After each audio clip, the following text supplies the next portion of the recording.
আজকে একটি রিট মামলায় উচ্চ আদালত অন্তর্বর্তী আদেশ দিয়ে বেআইনি গ্রেপ্তার এবং আটকের দায়ে রাজ্য পুলিশকে তীব্রভাবে ভর্ৎসনা করেছেন। একই সাথে মাননীয় উচ্চ আদালত বলেছেন যে পূর্ব থানার তদন্তের উপর উচ্চ আদালতের ভরসা কিংবা আস্থা রাখার কোনো সুযোগ নেই।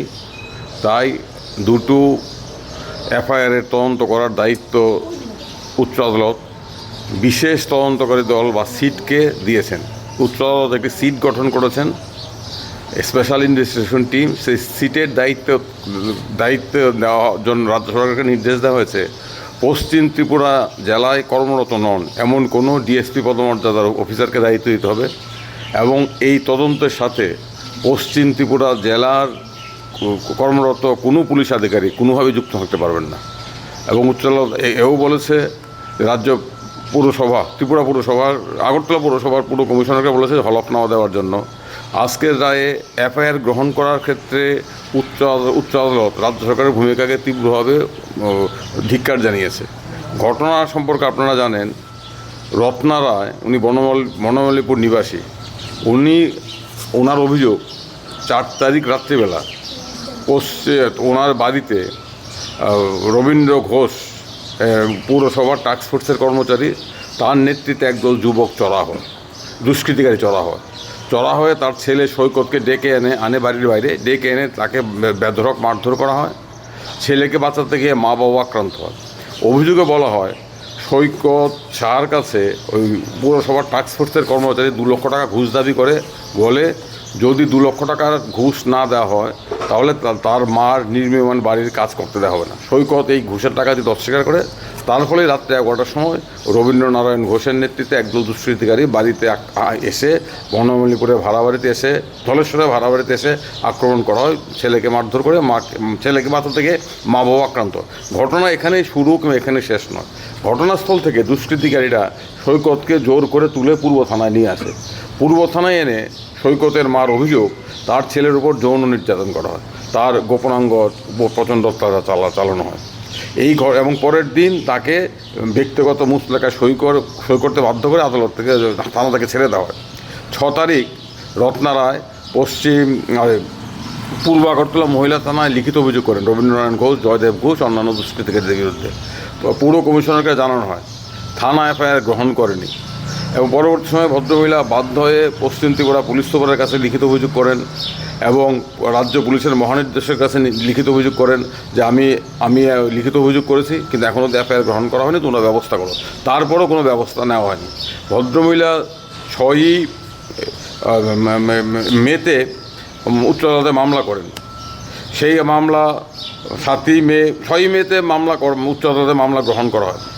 ওই দিন উচ্চ আদালতের প্রধান বিচারপতি MS রামচন্দ্র রাও এবং বিচারপতি বিশ্বজিৎ পালিতের ডিভিশন বেঞ্চ রাজ্য সরকারকে জবাব দিয়ে নোটিশ করে এবং এফআইআর লিখিত অভিযোগ দেখে এখনও এফআইআর গ্রহণ না করে উচ্চ আদালত বিস্ময় প্রকাশ করে। উচ্চ আদালতে 6 তারিখ নোটিশ করা হলো 6ই মে। 7 তারিখ পূর্ব আগরতলা থানা রত্না রায়ের লিখিত অভিযোগের ভিত্তিতে এফআইআর দাখিল করে, এফআইআর গ্রহণ করে, এফআইআর নথিবদ্ধ করে। কিন্তু সেই নথিবদ্ধ এফআইআরে অপহরণ অভিযোগ, সরকারি কর্মচারীর ঘুষ চাওয়া সংক্রান্ত অভিযোগের সংশ্লিষ্ট ধারাগুলো যুক্ত করা হয়নি। এবং রাজ্য সরকার হলফনামা দিয়ে বলে সৈকতকে নাকি 4 তারিখ মদমত্ত অবস্থায় গ্রেপ্তার করা হয়েছে এবং তার বিরুদ্ধে অভিযোগ হলো সে সরকারি কর্মচারী অর্থাৎ পুর পরিষদের কর্মচারীকে কর্তব্য প্রদানে বাধা প্রদান করেছে। কিসের ভিত্তিতে? টেলিফোনে মৌখিক হুমকি দিয়ে। আমরা বলি এই গ্রেপ্তার বেআইনি, এই গ্রেপ্তার অবৈধ এবং এফআইআর গ্রহণ করার ক্ষেত্রে প্রাথমিক তদন্তের অভিযোগ সম্পূর্ণ ভিত্তিহীন। প্রাথমিক তদন্তের কোনো প্রয়োজন পড়ে না, যেহেতু এফআইআরে ধর্তব্যযোগ্য গুরুতর ফৌজদারি অপরাধের অভিযোগ রয়েছে। রাজ্য সরকার হলফনামা দিয়ে এফআইআর গ্রহণ করার ক্ষেত্রে 1 মাস দেরি, উচ্চ আদালতের রায়ের পর উচ্চ আদালতের নোটিশের পর এফআইআর গ্রহণ করে এটাকে জাস্টিফাই করার চেষ্টা করে। তারা বলে তারা নাকি প্রাথমিক তদন্ত করে দেখেছে, প্রাথমিক তদন্তে এতটা সময় নিয়েছে। এবং তথাকথিত প্রাথমিক তদন্তে সবচেয়ে অদ্ভুত ব্যাপার, সবচেয়ে ভয়ঙ্কর দিক হলো তথাকথিত প্রাথমিক তদন্তে সৈকতের কাছে যে পুরো কর্মচারী ঘুষ চাইল সেই সংক্রান্ত অভিযোগের কোনো তদন্ত হয়নি। সৈকতকে যে পূর্ব থানায় এসে যৌন নির্যাতন করলো থানার বাবুদের উপস্থিতিতে দুষ্কৃতিকারীরা, এটা নিয়ে কোনো তদন্ত হয়নি। তা আমরা বললাম এই তদন্ত লোক দেখানো তদন্ত। কালকে উচ্চ আদালতে গতকাল মামলাটা ছিল। তখন সরকারি আইনজীবী জানিয়েছিল পাবলিক প্রসিকিউটর যে সংশ্লিষ্ট পুলিশ আধিকারিকের বিরুদ্ধে শোকজ করা হয়েছে এবং উচ্চ আদালতে পর্যবেক্ষণের পর এফআইআরে সরকারি কর্মচারীর কাছ থেকে ঘুষ চাওয়া অপহরণ অভিযোগ যুক্ত করা হয়েছে। কালকে উচ্চ আদালত আমাদের বক্তব্য শুনে আজকে আদেশ দিয়েছেন। রিট মামলা একটা অন্তর্বর্তী আদেশ দিয়ে উচ্চ আদালত অত্যন্ত গুরুত্বপূর্ণ নির্দেশ দিয়েছে। প্রথম নির্দেশ হলো উচ্চ আদালত বলেছে সৈকতের মা রত্না রায়ের এফআইআর মূলে অভিযোগের তদন্ত এবং সৈকতের বিরুদ্ধে পুরো কর্মচারীর অভিযোগ মূলে দুটো এফআইআরের তদন্ত পূর্ব থানার উপর দেওয়া যায় না, পূর্ব থানায় তদন্ত কোনোভাবেই করতে পারে না। রাজ্য সরকার পুলিশের তদন্তে রাজ্য সরকার উচ্চ আদালত অনাস্থা প্রকাশ করে বলেছে আমরা এসআইটি স্পেশাল ইনভেস্টিগেশন টিম গঠন করার জন্য রাজ্য সরকারকে নির্দেশ দিচ্ছি এবং আমরা রাজ্য সরকার নির্দেশ দিচ্ছি এই এসআইটির দায়িত্বে থাকবেন পশ্চিম জেলার বাইরে কর্মরত ডিএসপি পদমর্যাদার একজন অফিসার এবং এই এসআইটির সাথে কোনোভাবেই রাজ্য এই পশ্চিম জেলায় কর্মরত কোনো পুলিশ আধিকারিক যুক্ত থাকতে পারবেন না। ওই এসআইটির তদন্তের তদারকি করবেন ডিআইজি পদমর্যাদার একজন অফিসার এবং তদন্তের স্ট্যাটাস জমা যাবে। উচ্চ আদালত আরেকটা গুরুত্বপূর্ণ কথা বলেছে সৈকতকে যে গ্রেপ্তার করলো এটা হচ্ছে সম্পূর্ণ বেআইনি অবৈধ। সুপ্রিম কোর্টের অর্ণেশ কুমার মামলার নির্দেশ অগ্রাহ্য করে নন কক অফেন্সে নোটিশ না দিয়ে সৈকতকে গ্রেপ্তার করা বেআইনি অবৈধ গ্রেপ্তার এবং এই অবৈধ বেআইনি গ্রেপ্তারের জন্য যেই পুলিশ অফিসার গ্রেপ্তার করেছে সুকান্ত সৈকত দে সেই পুলিশ অফিসারের বিরুদ্ধে উচ্চ আদালত স্বতঃপ্রণোদিতভাবে আদালত অবমাননার মামলা গ্রহণ করেছে এবং আগরতলা পৌরসভার ভূমিকায় উচ্চ আদালত প্রচণ্ড অসন্তোষ ব্যক্ত করেছে। আর উচ্চ আদালত আরেকটা গুরুত্বপূর্ণ কথা বলেছে, গুরুত্বপূর্ণ পর্যবেক্ষণ দিয়েছে। এই যে 6 এপ্রিল এফআইআর করা হলো গুরুতর অভিযোগ লোক দেখানো প্রাথমিক তদন্ত করা হলো এবং কখন এফআইআর রেজিস্ট্রি হলো 6 মে 1 মাস পরে উচ্চ আদালত নোটিশ জারি করার পর উচ্চ আদালত বলেছে প্রাথমিক তদন্তটাও বেআইনি, প্রাথমিক তদন্তের কোনো প্রয়োজন ছিল না, কারণ ফৌজদারি কার্যবিধি এবং বিএনএসএস এর নির্দেশ হচ্ছে যেখানে গুরুতর ধর্তব্যযোগ্য অপরাধ আছে সেখানে প্রাথমিক তদন্তের প্রয়োজন পড়ে না। এই এফআইআরে গুরুতর ধর্তব্যযোগ্য অপরাধ মানে সিরিয়াস কগনাইজেবল অফেন্সের কথা বলা আছে। প্রথমত সরকারি কর্মচারীর ঘুষ চাওয়া 2 লক্ষ টাকা, দ্বিতীয়ত হচ্ছে থানায় অপহরণ করে থানায় এনে যৌন নির্যাতন চালানো। এরপরে প্রাথমিক তদন্তের কোনো প্রয়োজন পড়ে না।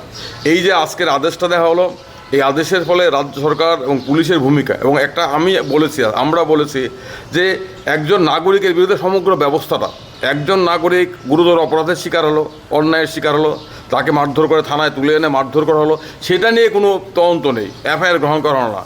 অপরপক্ষে পুরো পরিষদ সেই নাগরিক সেই অভিযুক্ত পুরো কর্মচারীর বিরুদ্ধে গেলে এখন অবধিও সেই পুরো কর্মচারীকে সাসপেন্ড করা হয়নি, তাকে গ্রেপ্তার করা হয়নি। এখন অবধি আপনার উল্টে সৈকতের বিরুদ্ধে অভিযোগকে রাতারাতি এফআইআর গ্রহণ করা হলো।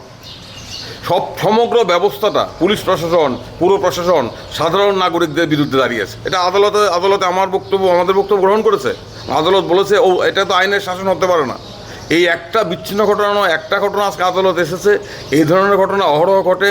থানায় এফআইআর করানো আমাদের সাধারণ নাগরিকদের কাছে মনে হয় যে চাঁদে হেঁটে যাওয়া অনেক সহজ, থানায় এফআইআর করানো একজন নাগরিকের পক্ষে চাঁদে হেঁটে যাওয়ার চেয়ে কঠিন কাজ।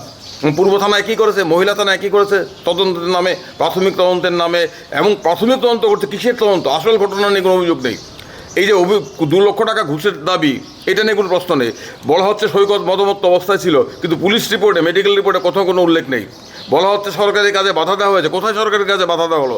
তথাকথিত জিডি এন্ট্রি, তো টেলিফোনে হুমকি, সবটা ব্যাপারে একটা কীভাবে অপরাধীদের সাথে পুলিশের একাংশের যোগসাজশ, কীভাবে থানাগুলো প্রকৃত বিচার প্রার্থী যারা নাগরিকরা বিভিন্ন ধরনের অপরাধের শিকার হয় তাদের পক্ষে না দাঁড়িয়ে অপরাধীর পক্ষে দাঁড়ায়, এর একটা প্রকৃষ্ট উদাহরণ, প্রকৃত ঘটনা আজকে উচ্চ আদালতের রায়ের মধ্য দিয়ে এসেছে। এই রায়ের ফলে আমরা আশা করব সরকারের টনক নড়বে, আমরা আশা করব রাজ্য পুলিশ তার দায়িত্ব পালন করবে, অপরাধীদের পক্ষে দাঁড়াবে না। আমরা শুনেছি একজন ওসিকে নাকি বদলি করা হয়েছে এবং আজকে পাবলিক প্রসিকিউটর জানিয়েছে যে জয়দেব ঘোষ নামক একজন এসপিওকে নাকি ক্লোজ করা হয়েছে। উচ্চ আদালত বিস্ময় প্রকাশ করেছে, এত বড় ঘটনার পর মাত্র ক্লোজ করা। এখন অবধি রবীন্দ্রনারায়ণ ঘোষকে কিন্তু গ্রেপ্তার করা হয়নি। উচ্চ আদালত এত পর্যবেক্ষণের পরও এখন এসআইটি তদন্ত করবে, আদালতে মামলা চলছে, স্ট্যাটাস রিপোর্ট জমা পড়বে। আমরা এখন এই আমাদের সৈকতকে বেআইনি গ্রেপ্তারের জন্য ক্ষতিপূরণ চাইব, কারণ ক্ষতিপূরণ দিতে হবে, নাগরিক স্বাধীনতা হরণ উচ্চ আদালত বলে দিয়েছে বেআইনি গ্রেপ্তার। এই ধরনের বেআইনি গ্রেপ্তার হচ্ছে পূর্ব আগরতলা মহিলা থানা আর একটা হচ্ছে পূর্ব আগরতলা থানা, দুটোর বিরুদ্ধে দুটো। এবং পূর্ব আগরতলা মহিলা থানা প্রাথমিক তদন্ত রিপোর্টকে উচ্চ আদালত নাকচ করে দিয়েছে, তীব্রভাবে নাকচ করে। এটা তদন্ত নয়, তদন্তের নামে ছেলে ভোলানো ছড়া। আসল ঘটনা তদন্ত করা হলো না। এবং আরও অদ্ভুত ঘটনা, পূর্ব আগরতলা মহিলা থানায় বলা হয়েছে যে রত্না রায়কে মাটিতে ফেলে দেওয়া হয়েছে, একজন মহিলাকে। তারপরও মহিলা থানা তদন্তকারী অফিসার বলছেন এটা নাকি মহিলাদের বিরুদ্ধে অপরাধ না। আমি উত্তর বলেছি এই যদি হয় আদালতে থানার ভূমিকা, মহিলা থানার ভূমিকা, তারা কি করে মহিলাদের অধিকার রক্ষা করবে? তাদের রিপোর্টে বলছে রত্না রায়কে মাটিতে ফেলে দেওয়া হয়েছে, পুশ ডাউন টু আর্থ, ওকে ধাক্কা দিয়ে আর দুষ্কৃতিকারীরা মাটিতে ফেলে দিয়েছে যখন ছেলেকে বাঁচাতে মা বাবা গিয়েছিল। তারপরেও মহিলা থানার রিপোর্টে বলছে এটার উদ্দেশ্য মহিলাকে আক্রমণ করার উদ্দেশ্য ছিল স্কাফলিং। দেখুন মহিলা থানার ভূমিকা, মহিলা থানা যে মহিলাদের অধিকার রক্ষা করতে পারে না এই তদন্ত রিপোর্টে প্রমাণিত। এই তদন্ত রিপোর্ট আদালত একদম ডাস্টবিনে ছুঁড়ে ফেলে দিয়েছে। এবং সৈকতের কিন্তু মেডিকেল রিপোর্টে সৈকতের ইঞ্জুরির কথা আছে, কিন্তু প্রাথমিক তদন্ত রিপোর্টের ইঞ্জুরির কথা নেই। এবং সরকারি হলফনামা হচ্ছে একদম মিথ্যে ঠাসা। সেই হলফনামায় আসলে কিছু ঘুরতে সাপ বেরিয়ে এসেছে। সমস্ত ঘটনাটা সরকারি হলফনামা আরও স্পষ্ট হয়ে গেছে। এটা একটা ঘটনা সামনে এসেছে, এই ধরনের ঘটনা বহু ঘটনা ঘটছে। আমরা আশা করব এই ধরনের সরকার উচ্চ আদালত যে রায় দিয়েছেন, আদেশ দিয়েছেন, এতে পুলিশ প্রশাসনের সম্বিত ফিরে পাবে, রাজ্য সরকারের সম্বিত ফিরে পাবে। তারা অভিযুক্ত পুলিশ অফিসার আধিকারিকদের বিরুদ্ধে ব্যবস্থা গ্রহণ করবেন এবং প্রতিটি ক্ষেত্রেই উপযুক্ত আইনি ব্যবস্থার দিকে তারা যাবেন। টিভি ফুটেজ, এই যে 6 তারিখ সৈকতের অভিযোগ কিন্তু হচ্ছে 6 তারিখ পূর্ব আগরতলা থানা দুষ্কৃতিকারীরা তাকে মেরেছে, বেধড়ক মুখে মাথায় ঘুষি মেরে থানায় তুলে নিয়ে এসে ভাবুন আমরা কোন সভ্য দেশে আছি। একটি থানার অভ্যন্তরে দুষ্কৃতিকারীরা থানাবাবুদের সামনে তার গোপন অঙ্গের উপর অত্যাচার চালালো, কোনো ব্যবস্থা নেই। এবং সিসিটিভি, তো এই তথাকথিত প্রাথমিক তদন্তে সিসিটিভি কেউ দেখেনি, এটাকে একদম কম্বলে নিয়ে চাপা দিয়েছে। আপনারা জানেন যে 6 তারিখ মামলা করার পর উচ্চ আদালত নির্দেশ দিয়েছিল সিজিএমকে সিসিটিভি ফুটেজ সিকিউর করে সিজিএমের কাস্টডি নেওয়ার জন্য। আজকে উচ্চ আদালত বলেছে এই সিসিটিভি ফুটেজ স্পেশাল এসআইটির কাছে উপযুক্ত প্রমাণ রেখে জমা দিতে হবে। এখন দেখা যাক তদন্ত কী হয়। খুশি, আমরা স্বাগত জানাই। আমরা আশা করব এই রায়ের ফলে নাগরিকরা সাহস ফিরে পাবে। তারা পুলিশ হেনস্থা, পুলিশ যখন রক্ষক যখন ভক্ষকের ভূমিকা নেয় তার বিরুদ্ধে নাগরিকরা আইনের দ্বারস্থ হতে উৎসাহিত হবে।